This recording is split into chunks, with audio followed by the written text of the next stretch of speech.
आता नुकतंच वैष्णवी प्रकरण हे फार चर्चेत आहे. बरोबर.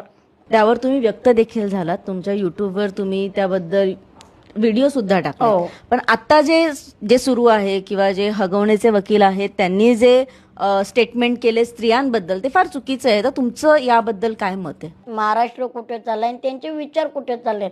4 कानशिलात मारल्या म्हणजे तो मार होत नाही. पुन्हा तिच्या खुणा जे दिसत आहेत त्या 24 तास खुणा नाहीत. 29 खुणा महिलेवरती आहेत. 4 कानशिलात मारलेत. मग तुम्ही सांगा, या वकिलांनी जर असं प्रवृत्त केलं म्हणजे समाजाला तुम्ही सांगताय काय तेच कळत नाही. ग्रामीण भागात जर तुम्ही असं सांगितलं तर महिलेला मरुसर मारतील. आज तिथे हाताच्या फोडाप्रमाणे जपणारी मुलगी, तिच्या आई वडिलांना काय वाटत असेल? माझा विपुल सरांना एक साधा प्रश्न आहे, साधा.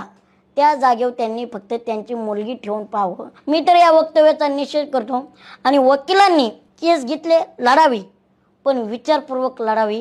कारण स्त्रिया ह्या रस्त्यावर पडलेल्या नाहीत, तर स्त्रीला स्त्रीचा मान सन्मान भेटायलाच पाहिजे.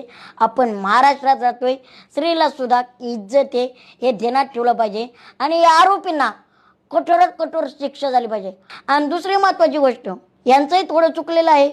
मला वाटतं माझं वैयक्तिकमध्ये वैष्णवीताईने मागच जर यांना जाब विचारला असेल, मीडियासमोर आले असते, तर हे आज कुटुंब तिला आत्महत्या करावी लागली नसती. दुर्दैव एक आहे, त्या बाळाचा काही दोष नाही हो त्याच्यात.